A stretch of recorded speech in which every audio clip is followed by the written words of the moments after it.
Janibek Alimkhanuly has just defended his IBF championship against the Kiwi and Russian mandatory challenger Andrey Mikhalovich via a 9th round stoppage. Now this was a very interesting fight, since in the second round Janibek had Mikhalovich badly hurt, and it looked like it could be a very similar fight to another Pacific middleweight title challenge from the likes of Michael Zarafa against Erislandy Lara. But instead of going for the finish in all entirety, he chose to ponder, and this decision may have came back to bite him, as that choice to ponder and showboat led Mikhalovich to put forth a relatively ineffective but nonetheless gutsy effort in the rounds that followed, and Janibek seemingly tired.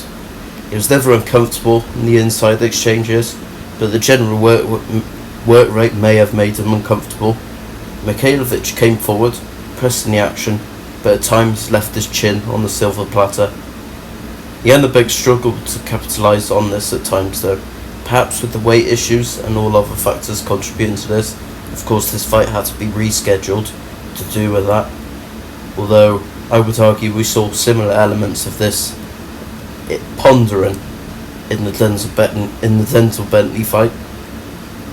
However, he caught his second wind at the end of the 8th round and into the 9th, when he once again connected with brutal accuracy on his opponent, forcing the referees to hold the contest.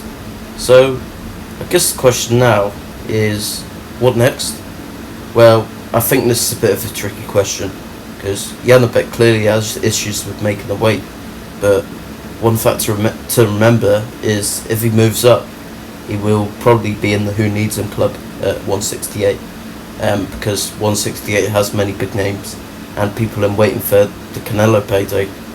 Janibek's unlikely to be an appealing opponent for any of them unless there's a belt on the line. He could activate the WBO clause, because usually if WBO champions move up, are mandated to fight the champion, but that would lead to a lot of weight in the round. On the other hand, the other belts at middleweight are on the other side of the promotional road. Lara and Adames are both with PBC. I'm not sure if it would be something Riyadh Season would be interested in, since none of the champs at middleweight have set the world alight with their recent performances. So Janibek's in somewhat of a tricky situation right now.